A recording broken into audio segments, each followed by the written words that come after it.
You're doing great.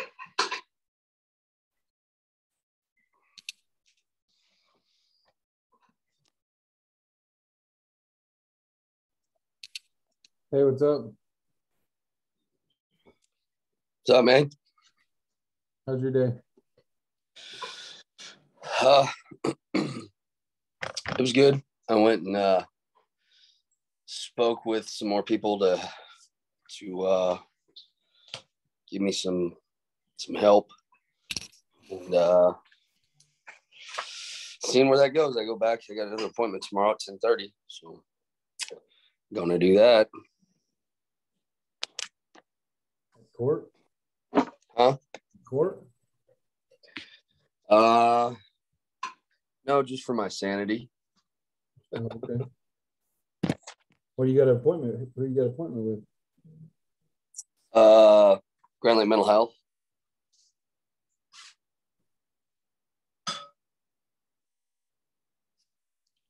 Do they seem to do a pretty good job? Yeah, I was happy with it. It's kind of a slow process, but just getting started in anything is slow, So we'll see. Well, I'm hoping Roy is going to be on the show, and I'd like to. I thought I saw a message from somebody that said that they weren't going to be able to be on there because they're fixing a door. I just assumed it was him. No, that was Max. That was the guy that was sitting in front of us. Okay. The guy that said you were a big old boy? Yeah. Yeah, that was him. I remember him. I mean, I try to remember anybody that says I'm a big old boy. I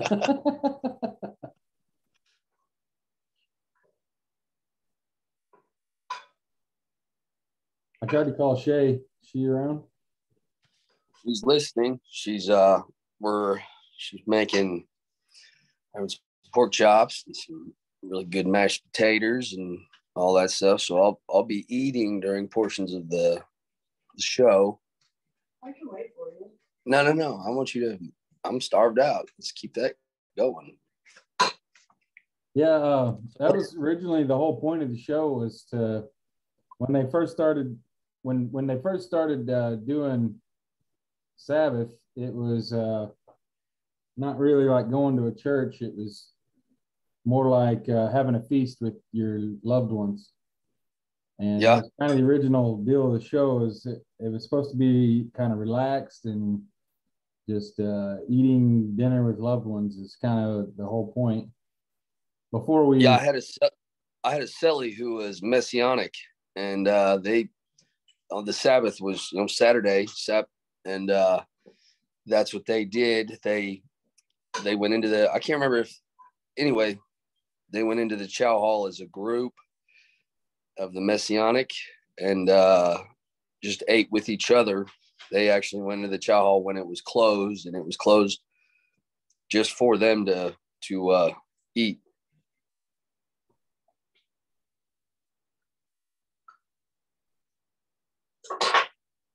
Are you there? Yeah, I was just trying to adjust the screen to make it bigger.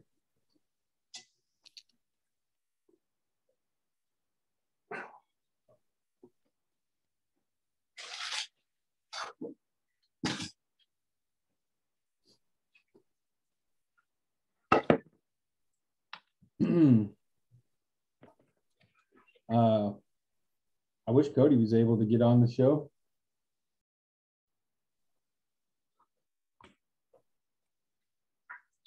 Yeah, you could probably reach out to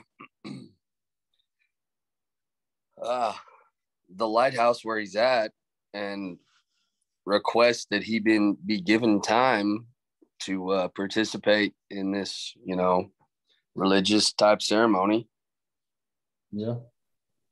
They probably can't deny him, huh? No, they for surely can't.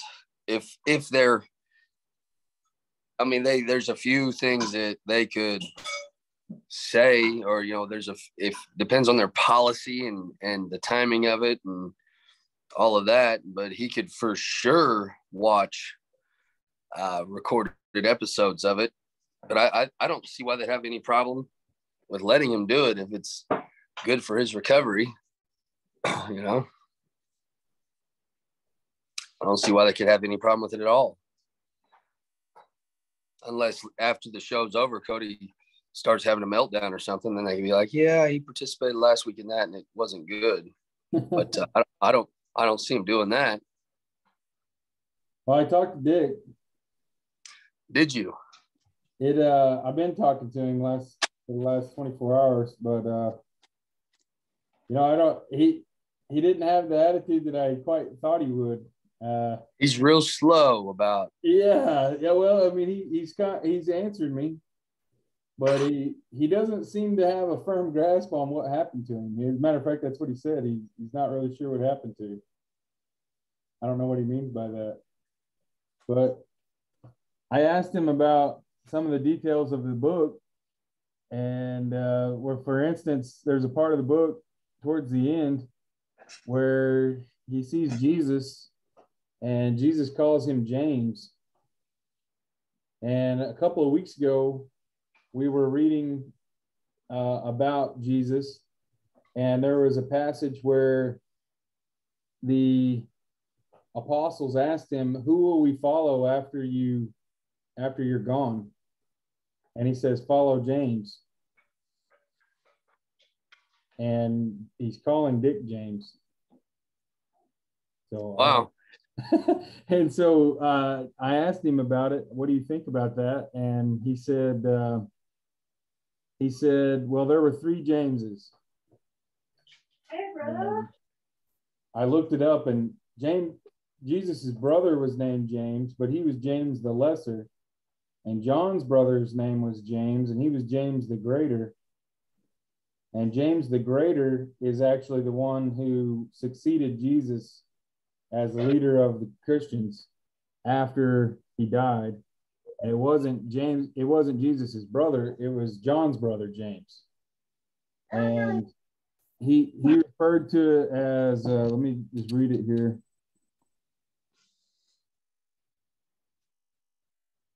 I was trying to get him to give me permission to promote his book, but he didn't really say anything yet. I might have been a little overzealous, you know, asking him a lot of questions at once. But he says he believes he was James of Zebedee, son of Zebedee. And I looked that up, and that's James the Greater. That's the one I was actually wrong. I thought it was Jesus's brother that succeeded him, but it turns out it was John's brother, James. And that would be who he thinks he was. And I asked him, the way I asked him that was, do you believe in past lives and reincarnation? And he says he does. And he believes he was James, son of Zebedee. Wow. That's nuts. Yeah, I wouldn't call it nuts. That's awesome. Inspiring. Yeah. I tell you, when I read his book, it was a couple of weeks ago, we were talking about the awe that people felt whenever they were around Jesus. And it was fear. They had fear, but at the same time, they wanted to like cower at his feet. It's true awe. It's like love and fear at the same time. And I tell you, I've never really felt that before like I did when I read his book. I had this wave of emotion come across me. It made me just like extremely fearful. Like, holy crap, this guy could just zap me out of existence anytime. What it felt like. Like my life could be zapped out in an instant is what it felt like. Go on this one. Well, it's good to see you again today, bro. You too. Let's go ahead and talk. I don't know who's coming on the show. We got about 4 minutes till it actually starts. So I wanted to show you a few things that I put on the website. So let me just go over some technical stuff. First of all, on the front of the page, this is a place you could send anyone. Unlockingthetruth.org. It's where if you want to come on the show, you can be on here. We all meet at Monday at 6. And all you got to do is click this Zoom link and you're on the show. So anybody that wants to be on the show can be on the show. I'm just going to read a little bit about kind of our description here so everybody knows what they're watching. This is a non-denominational Bible study podcast. Anyone and everyone is invited to join our live show, regardless of your past experience with religion. Whether you've never read the Bible or you're a leader in the church, there is something in it for everyone. Feel free to ask questions, provide the group with answers. We do not pretend to have an exclusive hold over what is true. We are open to hear other people's perspectives. As we grow to learn from God's word, the show is unscripted. There's no prior preparation. No prior preparation is expected from our guests. So you don't need to know what's going on. You don't need to know about the show. It's kind of just a group experience. The reason why we want people on the show is as we go through a journey of discovery, I think the collective emotion that people have whenever we make these discoveries really helps all of us to grow together. We're looking to make a community of like-minded people, but people that are diverse. We have people that come on the show that we've had people on the show that claim to be aliens. We've had people on the show that have been in prison. We have people on the show that are preachers. We want a diverse group of people on the show so we can get lots of different perspectives. Again, we invite everyone to give their opinion. So a church that we've been attending here in our hometown is Foundation Free Will Baptist. I personally was brought up in a Southern Baptist church, and I've been going around to different churches trying to get a feel for what it's like to be in a different denomination. And the Free Will Church has really resonated with me. I've enjoyed my time there. And there is a program that they have at this church on Thursday nights called RU. That's a Recovery Unanimous. It's a little bit like an AA meeting, but it's more than that because it deals with all kinds of addictions, whether it be overeating or pornography, or if it's gambling. All kinds of people can come, and it's also for people that have been affected by these addictions. I've invited my own mother to the show or to the program. I think she would get a lot out of it. One of the great things about the show or the program that I enjoyed as opposed to a church service was the fact that everyone gives their testimony. And I felt that really helped me connect with the people in the room. Now, Eric, you've been to a lot of AA meetings. Are they all like that? Pretty much whoever wants to talk can, right?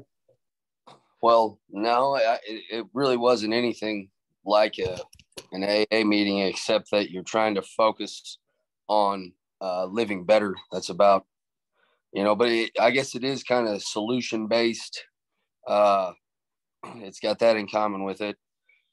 But as far as the structure, it wasn't, anonymity wasn't a focus of it. It was the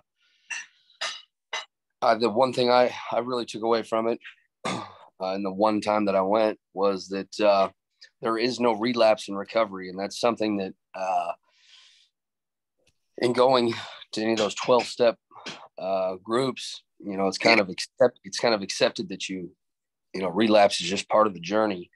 And they don't want you to relapse. But in that RU, I really took away from it that God doesn't make mistakes.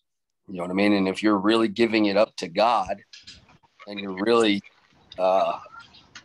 living for God, that there is no mistake in it. And I really did like that. Hi, Sam. How's it going? Hey, guys. I'm doing good, man. Rain. Sorry, my internet's not connected very strong today. Tried to get on a couple times earlier and it knocked me off, but I'm outside. I'm actually cooking supper for my family, but I wanted to get on and be a part. It's too cold out there. It's too cold out there. So I'm gonna rush in. I'm gonna go ahead and rush into this. Yeah. So that you're not out in the cold trying to cook and everything. Let's get right into some of the scripture. So this is our third week talking about the parables of Jesus. And one of the parables that I've been thinking about this past week is the parable of the treasure in the field. So this comes from Matthew 13:4-4. The kingdom of heaven is like a treasure hidden in a field. When a man found it, he hid it again. And then in his joy went and sold all he had and bought that field. Now, on TikTok, you see a lot of things these days about vibrations. And I watch a lot of stuff about science, and I tried to figure out how to connect what I've learned about science to what I've learned about religion and figure out how they could meet. And I might be totally crazy. I'm not saying I'm right in any way, but think about some of the breakthroughs they've made when they're talking about particle physics. They talk about magnetic fields, energy fields, vibration fields, and that technically we don't have atoms are not physical matter. They're all made up of energy. Protons are made of energy. Everything's made of energy, right? It's all vibrating. Well, just ponder with me for a second. What if the field that he's talking about is not a field literally? Because I mean, everything in these are parables. You're not made to understand. In my imagination, I'm imagining these fields. When things this is an experiment done at St. Mary's University, Halifax, Canada. You may have seen videos of this, but they take these metal plates and they play a violin, and the vibrations create these patterns. And you can see that there's 5 patterns on the screen here. And this is what our entire universe is, what everything is made up of, vibrations. And our heart creates a magnetic field all around us. We're projecting it around us. Anytime you're in a room with someone and they're staring at the back of your head, you can almost feel, hey, there's somebody staring at me. They always turn around and look right at you, right at that time. And they say that like kind of the law of attraction that's very popular today, this is all about like being in tune with the field of magnetism. There's a magnetic field around our Earth. Matter of fact, if you look at this picture of the Aurora Borealis, the Northern Lights, that's what it looks like when cosmic rays are hitting the Earth's atmosphere. And that is probably the most beautiful thing on our Earth right there. And whenever you hear people talk about near-death experiences, when they go to heaven, they describe all the colors and how like the grass is all of these colors. And I imagine grass and trees in heaven, when they talk about all these colors, looking just like what we see right here in the Northern Lights. And so I think somehow this is a phenomenon that's breaking through that we can witness, not unlike a rainbow. And right here, I have a couple of videos.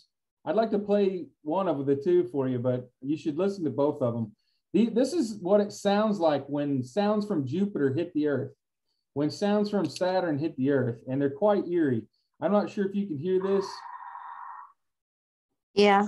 If you can hear it. Yeah, we can hear it, or I can. So it's sending this signal out from Saturn and it's hitting the Earth.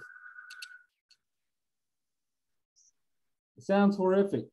It's not unlike if someone was jackhammering underneath the water and you could hear it far away. Fish can hear it. Whenever a fish is under the water and there's a jig hitting the top of the water, the fish can hear it and is attracted to it. This is a YouTube video that I thought was just interesting because it kind of, there's a frequency they call the Christ frequency, where you can be in tune with Christ's frequency. And they say that that frequency is 528 hertz. Down here in the bottom, I've actually got an article, a news article from a medical journal, healthline.com, where they're talking about vibrational energy and healing and being able to heal. And that's one of the great things about the story of Jesus, is his ability to heal the sick. And you've heard of circadian rhythms, heartbeats, breathing. All of these things produce vibrations and a field around us. There's actually even a scientific study I found on here. I'm not sure. I think it's, yeah, right here.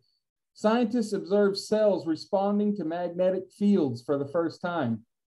So your blood cells have iron in them, and they can act as a magnet, and they can actually produce magnetic fields. And so, I'm not saying that this has anything to do with what Jesus was talking about in this parable, but I just think it's fascinating that everyone's talking about the magic of fields, and they're breaking down these particles, trying to find out what controls the universe. And I feel like maybe Jesus wasn't talking about just a grass field. That maybe if you found the treasure in the field, that you would sell everything you had to try to get it. Just a thought. Anybody got any opinions of that? Anybody want to tell me I'm wrong? Tell me I'm crazy? No, but I was thinking that the treasure in the field was like heaven or something. Yes. And that was the thought I had. I hadn't thought about it being anything different, or how to go to heaven. Well, I feel like that right there is part of the question. Is heaven a place you go at some point at the end? Or is heaven here now, on the earth now? Is the kingdom nigh? And I think that's the question. Are we waiting for a time after we're dead for something to happen? Or are we living to bring the kingdom onto the earth now, here? Well, in my opinion, or what I believe, is that our soul, if you're a born again Christian, that your soul, as soon as you take your last breath, your soul goes to heaven, not here on earth. In my opinion, it's our physical reality that keeps us from seeing heaven. And I think heaven is right here, right now. It's not going anywhere. It's not showing up at some point, and we're not just going to get to go there. I feel like God is talking to us now. We're spiritually connected to him. He wants us to have a conversation with him. Yes, we will join him in spirit, but I feel like we are there in spirit now. And we just don't realize it because we're in this physical world. Now, I've heard of people that when they went to heaven, they saw people that were still alive. It wasn't just dead people that they saw. People that are still alive met them in heaven when they got there. So I believe if you're a believer in Christ, you're in heaven now. You might not perceive it. You might not be able to experience that. But I believe there's a piece of all of us that are with Jesus now, walking by him.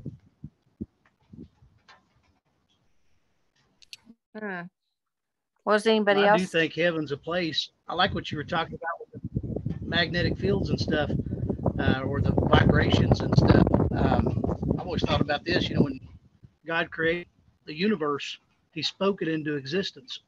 I think about, your voices create vibration, and from the very foundation, God didn't snap his fingers. He didn't mix anything up. He just spoke. and it all came, I mean, that would have been a vibration that would have created everything. So I thought that was kind of cool, just in what you're talking about with the vibrations from the very beginning, being that. But I do think heaven's a real place. I think, you know, I've read stories and even heard speakers talk about, you know, being in heaven and seeing people, you know, that were alive that, you know, hadn't been dead yet, but seeing them there. But you got to realize this: I don't think there's any time in heaven. Exactly. Time doesn't really exist like we. Exactly. Which means there is no end time. We understand that we see everything. Yeah, we see everything in a chronological view.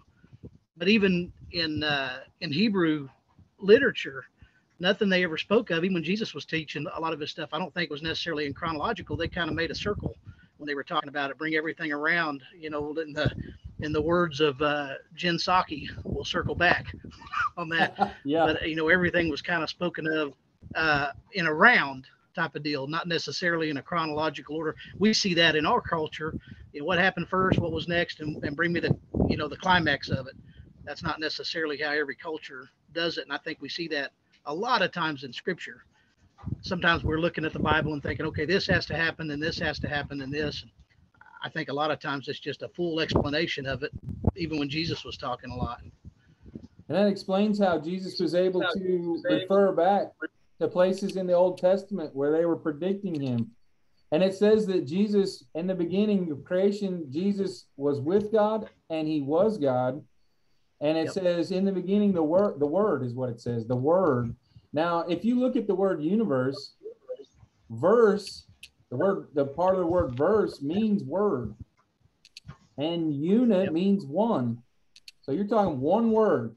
Now, what would that word sound like? To me, it gives me chills all over the back of my neck. I mean, when I think about this, look at this pattern here. This pattern it's a vibration. It's a violin sound. And then you hear this sound from Saturn.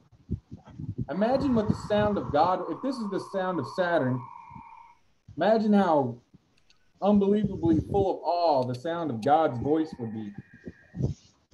It could literally vibrate into existence things. I mean, Saturn, how many thousands of miles away is Saturn? And we're picking up those vibrations.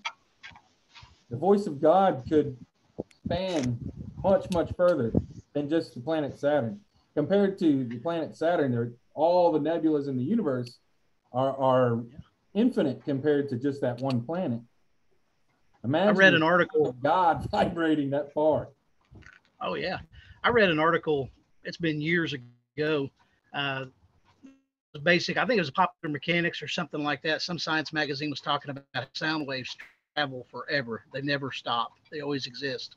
Wow. And when I was reading it, you know, they were talking about, you know, with the technology we're there, at some time in the future, we could go into outer space and actually harness sound waves of things like, you know, hear the Gettysburg Address and bring it back and record it and play it back, or even like hearing Jesus talk, Sermon on the Mount or something like that. But as I was reading the article, it wasn't necessarily a religious article at all. But I was thinking about, there's 3 times there in the Gospels where Jesus says, heaven and earth will pass away, but my words shall not pass away. And I was thinking about, man, you know, even human voices and our words, you know, if they travel forever, you know, if that's right, you can get those, that'd be cool. But to know that even Jesus knew this, hey, I'm talking, but the words are going to last forever. But not just in a physical sense. I know it meant beyond that too. But more than just when we talk about it being in the Bible or something, it's still going. So. There's so many different levels to what is said in the Bible. It's so fascinating to me. Most of the time you hit the surface level and maybe you get to the second level, but there's levels beyond that you can still keep going down into. It's a never-ending rabbit hole.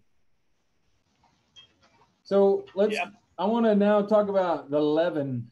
Here's another parable from Jesus, the leaven. This is from Matthew 13:33.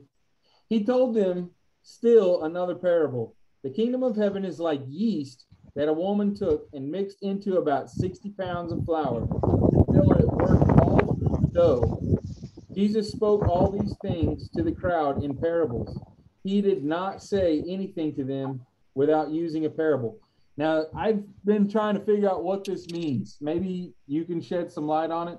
But to me, this is particle physics. This is what they're talking about. The kingdom of heaven is like yeast mixed into 60 pounds of dough. That means you can't see it. Now, we have cells. We can't see what's in our cells. We can't see what's in atoms. They've been breaking these protons and atoms down. They have the CERN collider where they're trying to break these particles and figure out what's inside of them. And it's starting to come to the conclusion that science and religion don't disagree after all. That there is a wave that connects all of these particles, and it can't be predicted. It can actually be in two places at once. And it doesn't necessarily decide what it is until you look at it. And where it is can change based on where you're looking. And it really reminds me of what Jesus says about seeking ye shall find, knock and the door shall be opened. You have two possibilities all the time of what could happen to you. The question is, what are you looking for? What are you asking for? What are you seeking? And it can literally manifest in your reality if whatever you're seeking can manifest itself. Or if you're not seeking it, it could not manifest itself. And that they're starting to find out that particle physics agrees with that. Now, am I way off, Pastor Sam? Is this having yeast in the dough? What does that mean to you? What do you make of it? Well, one thing about it, a lot of times in Scripture, yeast is referred to as sin, but I know what he's talking about here. You could probably forget a couple other ingredients in dough and not know it, but you can't forget yeast and not know it. You might be able to sneak something else in if you're mixing up a bread or something, maybe make it taste a little bit different. But if you don't mix in the yeast, it doesn't rise, it doesn't get fluffy. You immediately can tell when you put the dough out, it doesn't rise, it doesn't bake right, it doesn't taste right. So I think that's probably, if I'm thinking about it, I'm thinking that's probably what he's talking about is, you know, when you don't have it, you know it. It's very noticeable in the very beginning. Well, didn't they have a rule about eating bread that had yeast in it? Didn't you have, doesn't leavened, or is it non-leavened bread? One of the two is like a cracker. It doesn't rise. You know, on Sabbath day, they're not allowed to eat certain things that they hadn't risen yet. On the Passover feast, that goes back to whenever the death angel passed over in Egypt, they were required to clean all the leaven out of the house. They couldn't have any kind of yeast or anything like that. So that's why they had unleavened bread, and that's why they had juice at their Passover feast, and they boiled the animal flesh and painted the blood on the door. And the Jews commemorated the Passover with the Passover feast. And that's a symbol of what implements Jesus had in the upper room. And that's what we call communion today, is the celebration, because that's all he had was unleavened bread and the juice that they passed around there. So. This on the surface, this can seem simple. Okay, those people didn't have, they had leavened bread, or their bread didn't have yeast in it, didn't rise. And later on, Jesus refers back to the Passover lamb seems really similar to the lamb who died for our sins, the ultimate sacrifice. And it can seem simple. Okay, he's copying what they said back then. But when you think about it really hard, why in the world were people sacrificing? Why did they think that killing a lamb and spilling its blood would take away their sins?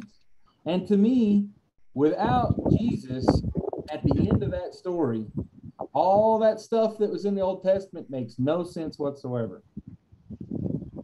Oh, yeah. This is why on my logo here, you can see there's a keyhole and there's a cross in the middle of it. None of it makes sense without Jesus. You're right. They were, I think one of the things, even back in the Old Testament, you can even go back to the Garden of Eden, that the only way that God was able to cover up the nakedness of Adam and Eve was with a death, a sacrifice, an animal carcass. And, that was the first fur coat, I guess you could say. But, beyond that, even when we get into the Old Testament law, Leviticus 17:11, makes reference to the fact without the shedding of blood, there is no remission of sin. And in the Old Testament, I think they were even confused, thinking that it was animals' blood that was going to do that. Paul makes reference to it there in Hebrews 9, where he's talking about how that shedding of blood did nothing for it. It just kind of rolled it forward. It couldn't take care of it.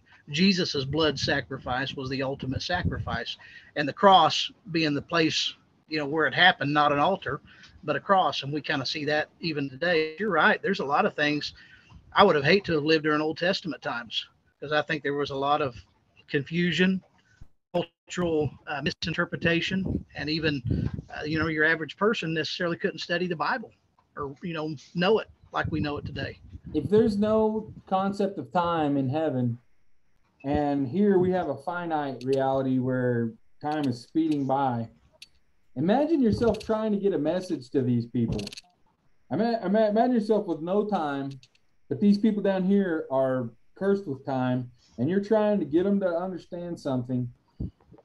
It would be nothing to have a metaphor that ran across 4,000 years. They would finally get it, because, to us, we think, oh, think of how many people died 4,000 years ago without hearing the message. But if our whole world's existence is a blink of an eye, and he's just trying to get us to notice, he has thousands of years to try to get us across his people. And I might be totally wrong, but my feeling is that almost everything that happened in the Old Testament was just so that the Jews would understand the references for what comes next. Absolutely. And us too. And that's what I'm getting at. I don't think the Bible was written for them at all. I think that it was written for people now. Everybody, yeah. All right, let's go on to the next one that I want to read is the persistent widow. This is Luke 18, 1-8. Then Jesus told his disciples a parable to show them that they should always pray and not give up. He said, in a certain town, there was a judge who neither feared God nor cared what people thought. And there was a widow in that town who kept coming to him with the plea, grant me justice against my adversary. For some time he refused. But finally he said to himself, even though I don't fear God or care what people think, yet because this widow keeps bothering me, I will see that she gets justice, so that she won't eventually come back and attack me. And from what I understand, the original translation said she was going to black his eye. And the Lord said, listen to what the unjust judge says, and will not God bring about justice for the chosen ones who cry out to him day and night? Will he keep putting them off? I tell you, he will see that they get justice, and quickly. However, when the Son of Man comes, he will find faith. Will he find faith on earth? So they're talking about someone who does not believe in God. So I believe he's comparing himself to someone who is not worthy. And he's like, even the guy who's not worthy to be a judge would make the same decision. If you continually ask for something, the squeaky wheel always gets the oil, or regardless of this, that's kind of a universal truth, is I think what he's trying to say. That if you're dedicated and you keep asking, eventually you're going to get it. Now, I think the difficulty with this is, do you interpret what you're getting? Sometimes you get what you ask for and you don't even know it. You don't see it. Even just asking, I heard a guy the other day on TikTok saying that he asked there was someone who was a non-believer, and he would pass them on the street, and I guess the guy was rude to him or something, and he and his wife prayed that the guy's heart would change, and then the guy died of a heart attack the next day. So, I mean, you don't always want what you get either. But I would even say this too. you know, let's say the guy died, and I've even talked to people who feel like, oh, they died in their sin, they're in hell or something like that. You really don't know what they see at the last minute. God gives them grace again, right there at the very last. I mean, a life lived, as a thief at the last minute, we know, turned to Christ in the end. So, I mean, that's a pretty amazing story right there with the thief on the cross. I think there's deathbed conversions. I know some people kind of say, "Oh, that can't happen." It can happen. I believe we see it, and I believe it happens, and we don't even know it. And hopefully, it's not just what we judge on earth; it's what God knows. My grandpa was a preacher, and he was a chaplain in World War II, and he was in a coma for most of my childhood. And on his deathbed, I mean, he was in his deathbed for 10 years, but at the very end, he came out of his coma, and he talked about how he had been visiting his brother, and he wanted to visit. His brother lived in California, and he was on his deathbed too. They're both in comas. And he came out of his coma and told my grandmother that he had been talking to his brother. And after he died, the people in California, these are not people who kept in touch with each other. The family was far apart. And his brother James in California, his family called. His brother had died right at the same time. And he said that Curtis came and talked to him, and he gave his life to Jesus. Yeah, that's great. Yeah. But I think this parable. I have a book that I've been reading. There's a guy who lived in town, and I don't really want to give everything because I haven't gotten permission to talk about his book. He wrote a book, and I'd like to have him on the show. His name is Richard Mahan. I really recommend you read his book, and it's called The Protestant Who Talks to Yahweh and Jesus. And he actually lives right before Sailboat Bridge, and me and Earl here met him and had some pretty miraculous experiences, and it was about 20 years ago. And he actually predicted that Earl here would have a decision to make, that he would either spend his life in prison or he would become a warrior for Christ. And that threshold is right now. And I called the guy out. I didn't know if he was still alive or not, but I called him and talked to him. And he had some amazing things to say. And reading his book, I felt for the first time the fear of God. Like when I read this book, for the first time I felt the awe that people talk about, where you just want to run and at the same time you want to wrap your arms around his feet. I've never felt fear like it. It came over me like a wave. And I've actually got it on my website under Earl's notes.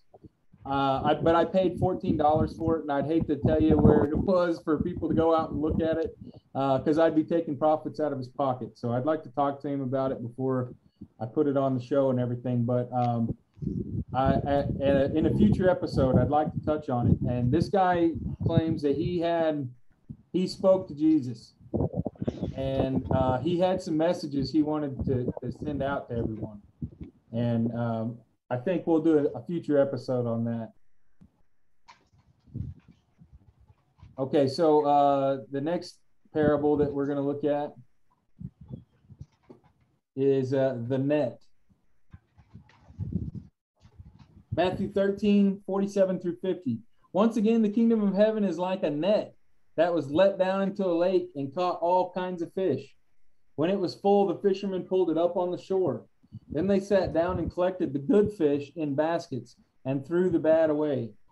This is how it will be at the end of the age. The angels will come and separate the wicked from the righteous and throw them into a blazing furnace. There will be weeping and gnashing of teeth. Now, many times in the Bible, I hear the term furnace. And what I believe is that furnace, the reason why they call it a furnace is because when you're smelting gold, You have to get all the impurities out of it in order to make it pure. And you cannot be in the presence of God unless your impurities have been taken away. And so you have to, so there's you actually mentioned at the end a flashing before the eyes or a saving moment. There was a guy who died about 2 weeks ago. He died while he was attached to a CAT scan. And the scientist actually believes he caught what they refer to as a life review, where there was a lot of activity in his optical cortex where he was seeing something right before he died.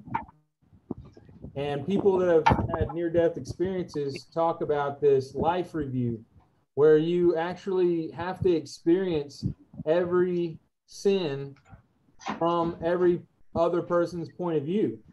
Where if you robbed a man, when you pass over to the other side, you'll actually become the victim, and you'll have to go through what they went through. And this purifies you. And so they say that hell is eternal, but I have heard of people who were in hell who miraculously were able to come out of it. Now, Jesus is one of those people. Didn't Jesus go to hell and come out of it? Yeah. There's also a lot of mythology in Hades. I believe Hercules went to hell and came out of it. Something like Guys, that. I got to get off here. I'm sorry. It was great having you on the show. I'll catch up with you later. I'll watch Okay. the rest. Thanks, guys. Bye. Bye. Yeah, I don't know about Hercules, but I know that Jesus, wasn't that the 40 days during that time? I don't know. I'll have to go back and read that. I don't Yeah. remember at the 40 days him going to hell, but I don't know, somewhere in there he supposedly did. I think it was the temptations that he had during the 40 days, and everything was one of them. He had to experience hell. I mean, I thought that, but I'm not sure. Look it up real quick. Okay.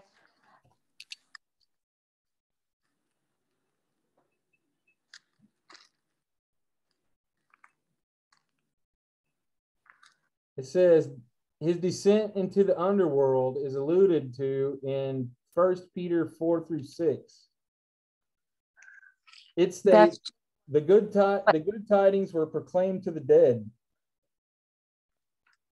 There was another place where it talks about giving good tidings to the poor. I'm interested in the term tidings, what exactly that means. Tiding? Yeah, good tidings. Just like Tidings, the song. to the dictionary says news, information. Mm-hmm. So he gave news. He went to hell to give news to the dead. So that tells me right there, why would he do that if they didn't have the chance to seek salvation and go to heaven?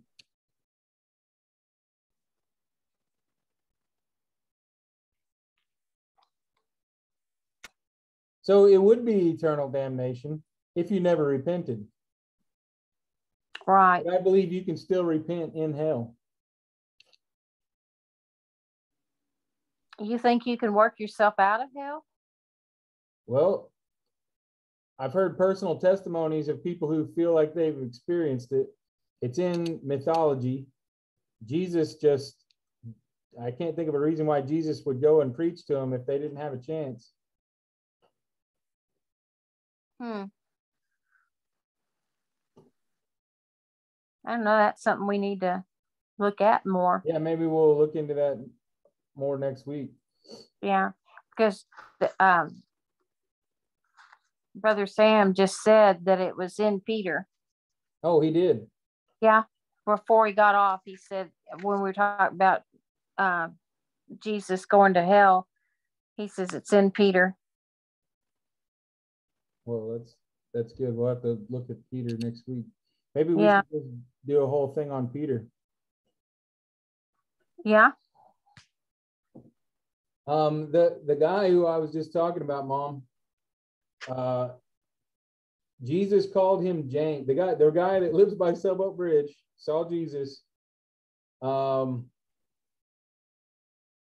the whole book, let me just say, the whole book would seem crazy to anyone. They would think it was just the ramblings of someone's imagination, or it was a fiction, if it wasn't for the fact that we witnessed some miracles. Like, for instance, the guy's brother, the guy's son is a highway patrolman in Tennessee, and he called up while we were there and said, "Who's at your house?" And he said there was a dark spirit following one of them. And it's like, how would he know we were there? He's a highway patrolman in Tennessee, and he just calls up and says, "There's somebody at your house and they have a big dark spirit following." And just little things like that. That wasn't the only thing, but there was a bunch of them. And it leads to me to believe, there's something to this book. It's not just this guy's imagination. And I'll tell you another thing. This book has only sold 18 copies. So he's not in it for the money.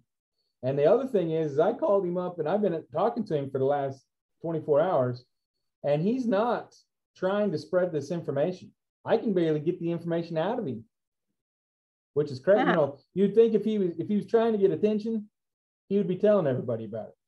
Yeah. And I expected him to. Whenever I called him up, I thought he was going to be gung-ho about it. But no, he's more like a victim. Like he talks like he doesn't even know what to think of it still. And the thing, what I was getting at though, is Jesus calls him James in the story, and he doesn't really know what Jesus meant by that. But he's done the research on. He says there's 3 different Jameses. And about 4 weeks ago, we talked about a verse where Jesus was talking to the disciples, and they asked, "After you're gone, who do we follow?" And he said, "Follow James the righteous." And I asked the guy, "Do you believe in past lives? Do you believe in reincarnation?" And he said, yes. And he believes that he was James, son of Zebedee. And I looked that up. And see, I thought Jesus's brother James was the one who succeeded him, but it wasn't. It was John's brother James. There's James the greater and James the lesser. And they say lesser and greater not because of their rank, but because of how tall they were. Jesus's brother was short, and John's brother was tall. So it's kind of like Big John. It's like saying Big John and Little John. Well, it wasn't Little John that succeeded Jesus. It was Big John. And he believes that that's what Jesus meant when he talked to him. Yeah. Okay, so let's do the feast, the great banquet. Matthew 22, 1 through 14. Jesus spoke to them again in parables, saying, "The kingdom of heaven is like a king who prepared a wedding banquet for his son. He sent his servants to those who had been invited to the banquet to tell them to come, but they refused to come." So let's just stop right there. Who are the people invited who refused to come? Where did you say it was? Matthew what? Matthew 22, 1 through 14. 22. Okay. It's not a trick question. He's talking about the Jews right there, because the Jews are his chosen people. And no matter how many times he tried to save them, they never repented. Even sending his son to die, they still didn't buy it. Then he sent some more servants and said, "These are more prophets. Tell those who have been invited that I have prepared my dinner, my oxen, fattened cattle. And when they've been butchered and everything is ready, come to the wedding banquet." But they paid no attention and went off. One to his field, another to his business. The rest seized his servants, mistreated them, and killed them. So this is where he's talking about the prophets being killed, like John the Baptist being beheaded. Who was it that got stoned? Was it Timothy? Stephen. Stephen was stoned to death. The rest seized his servants and mistreated and killed them. The king was enraged. He sent his army and destroyed those murderers and burned their city. Then he said to his servants, the wedding banquet is ready, but those I invited did not deserve to come. So this is in Matthew. He's talking about an army being sent to destroy them. So right there, that even though it's not good for Rome to come and destroy this, that verse right there from Jesus's mouth says that Rome was sent to Jerusalem to destroy it. So a lot of people out there talk about evil Rome and all this kind of stuff, but it looks to me like even before it happened, because this is before it happened. He's talking about before it happened, 70 years before it happened. He sent his army and destroyed those murderers and burned their city. Then he said to his servants, the wedding banquet is ready. So who are the servants? I don't know. Well, the Jews have been killed. The city's been burned. So who are the servants? The Gentiles. The Gentiles. So the servants went out into the streets and gathered all the people they could find, all the Gentiles, the bad as well as the good. And the wedding hall was filled with guests. But when the king came in to see the guests, he noticed that a man there was not wearing wedding clothes. He asked, how did you get in here without wedding clothes, friend? The man was speechless. The king told the attendants, tie him hand and foot and throw him outside into the darkness, where there will be weeping and gnashing of teeth, for many are invited, but few are chosen. So they're talking about Gentiles who don't talk to God. The only part of this I'm not 100% sure on is what he means by wedding clothes. Oh, I saw something about that. Just a minute. So these wedding clothes are going to decide whether or not you go to heaven at the right hand of God or you end up in hell. It's the most important question. But when the king came in to see the guest, he noticed a man there who was not wearing wedding clothes. Friend, he asked, how did you get in here without wedding clothes? The man was speechless. Then the king told the attendants, tie him hand and foot and throw him outside into the darkness, where there will be weeping and gnashing of teeth. For many are invited, but few are chosen. And that means few chose to put those clothes on.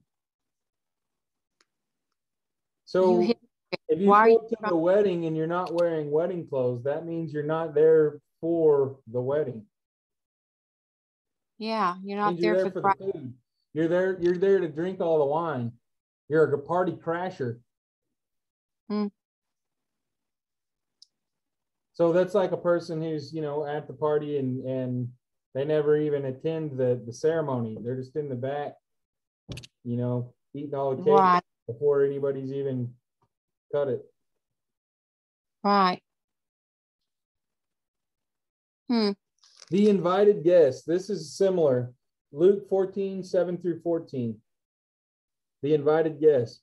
When he noticed how the guests picked the places of honor at the table, he told them this parable. When someone invites you to a wedding feast, do not take the place of honor, for a person more distinguished than you may have been invited.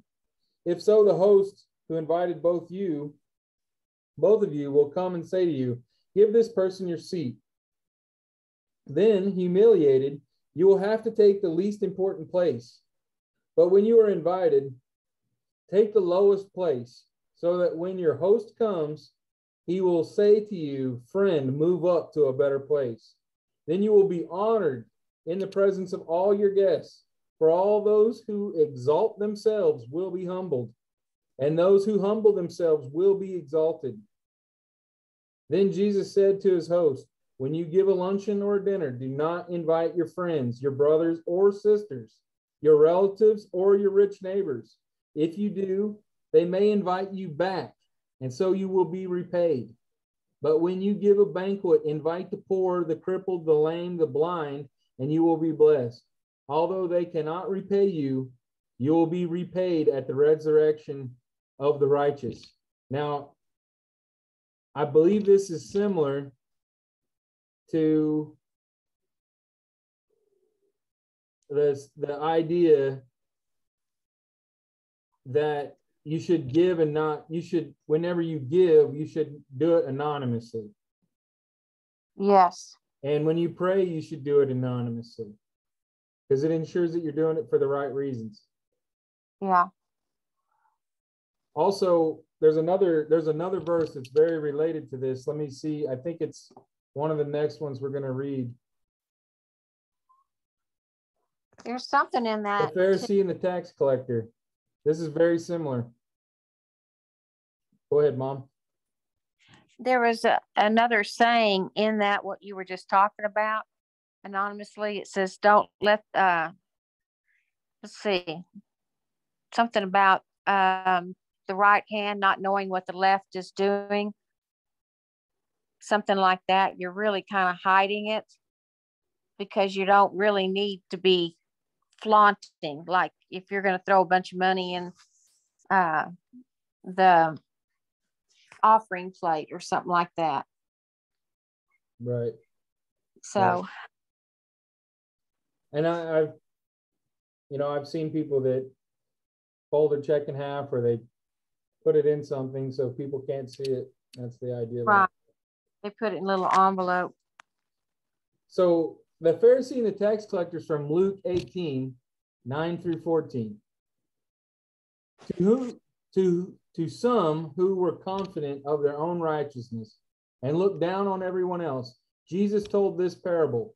2 men went up to the temple to pray, one a Pharisee and the other a tax collector. The Pharisee stood by himself and prayed, God, I thank you that I am not like other people, robbers, evildoers, adulterers, or even like a tax collector. I fast twice a week and give 1/10 of all I get. But the tax collector stood at a distance. He would not even look up to heaven, but beat his breast and said, God, have mercy on me, a sinner. I tell you that this man, rather than the other, went home justified before God. For all those who exalt themselves will be humbled, and those who humble themselves will be exalted. Those are the same words. So that's what I've been kind of trying to think about today. Those who exalt themselves will be humbled, and those who humble themselves will be exalted.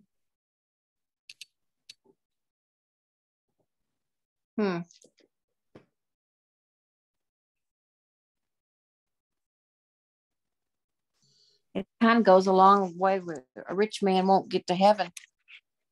And Right. it doesn't mean like Ed Townsend, who is a Christian, very wealthy, multi-millionaire. That doesn't mean he's not going to go to heaven, because what he does is he does Christian work and stuff a lot of times with his money. I just know that because I went to church with him at one time. And just like the wing that they built at the hospital for the women, women's health and stuff like that. So if you don't give what you've been blessed with, then you're not going to be exalted. Well, it's not for us to judge. There's many acts that people do throughout their lives. Right. The heart of man, Matthew 15, 10 through 20. Jesus called the crowd to him and said, listen and understand.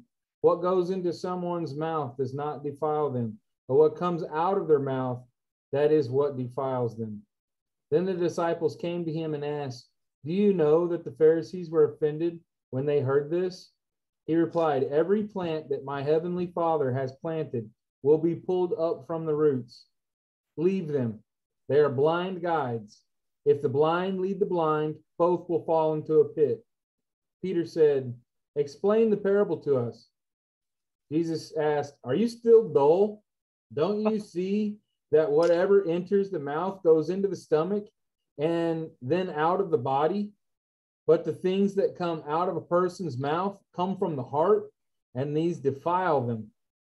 For out of the heart comes evil thoughts, murder, adultery, sexual immorality, theft, false testimony, slander. These are what defile a person.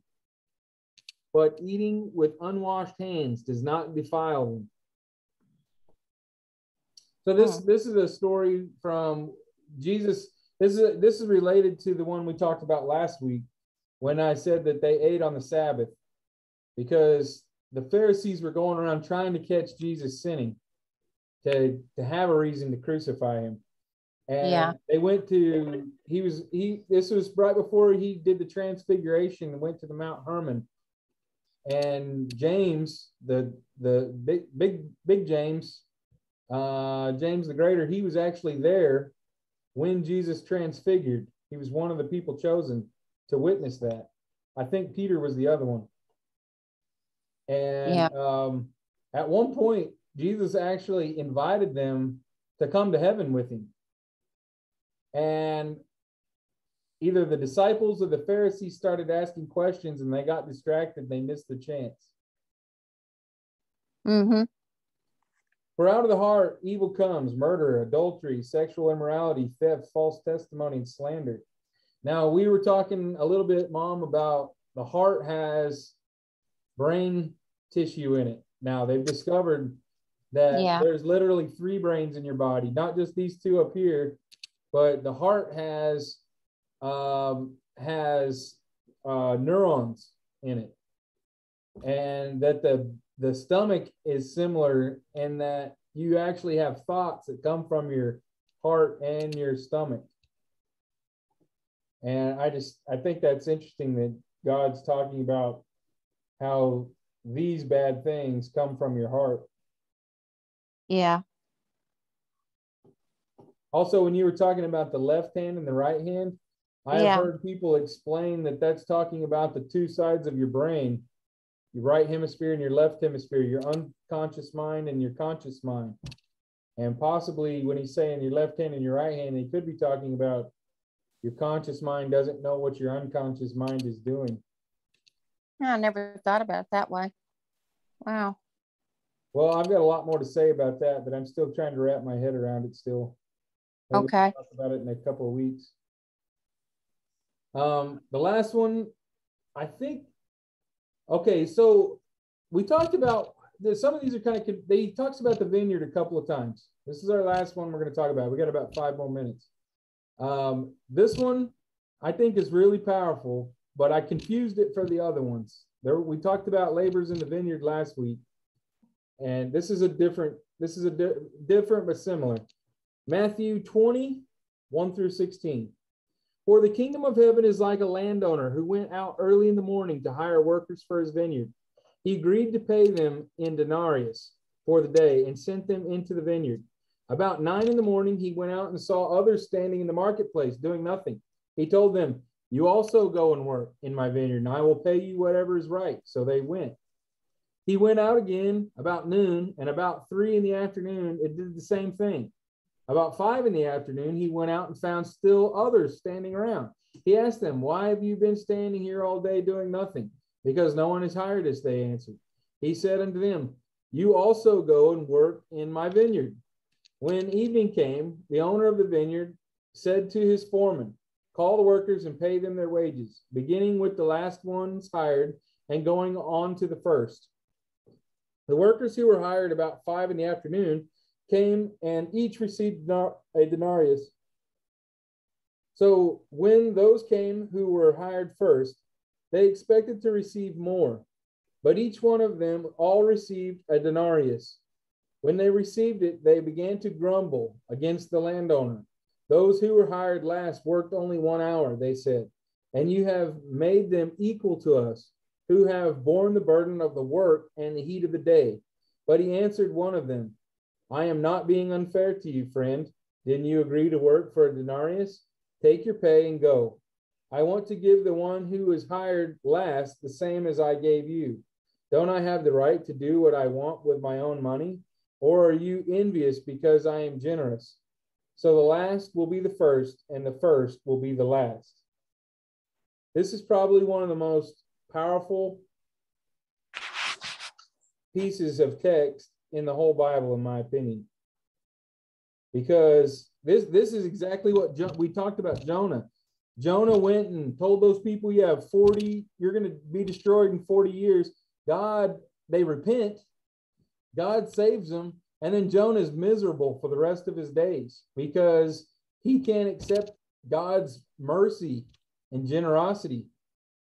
What he's talking about is, it doesn't matter how long you've been a Christian. Even if you've been a Christian since the 70s and you've been working for 4 decades, a person who gives their life to Jesus today or tomorrow gets the same reward as someone who has been doing it for 40 years. Yeah. And this last is where he says the last will be first and the first will be last. That also reminds me of what he says about himself, that he is the first and the last. Yeah. It says, I am the Alpha and the Omega. Like that. Yep. The beginning. He's the beginning and the end. Jesus turned the world's values upside down. Consider the most powerful or well-known people in our world. How many got where they are by being humble, self-effacing, and gentle? Not many. But in the life to come, the last will be first. If they got in last place by choosing to follow Jesus, don't forfeit eternal rewards for temporary benefits.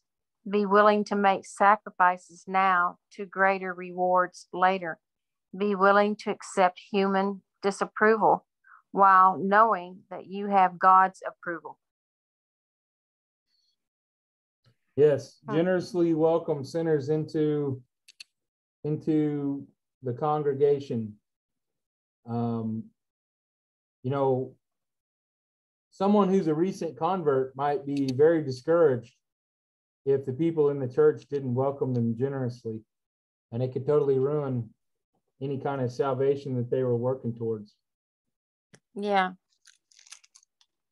Okay, it's 7:00. It's been an hour. This was a good episode. So next week, were you going to teach out of Peter? Yeah, let's cover Peter next week. And what do you guys, Monday seems like it's difficult. We changed the time so Sam could come. Sam adamantly asked me not to change the time just for him. I do enjoy having Sam on the show. I'm not really sure how to reconcile to get all my people on when I want them. Yeah. You guys have any ideas about a good time to meet? Well, Sam can't do Sunday night because of church. Right. Right. His own church. Don't they meet at 6:00? Yes. On Sunday. Okay. So we'll just plan on doing it Sunday at 6, I guess. And because for me, it's a little bit difficult getting off work on Monday and going right into this. Yeah, I can imagine. And you're busy on Thursday. So let's just say regular time Sunday at 6. And if anything changes, I'll text you guys in the text group. Okay. Sounds good to me. Robert, thanks for coming on the show. Appreciate you being here. All right. Have a good night. Good night. Bye. Have a good week too. Yeah, you guys have a good week. Bye.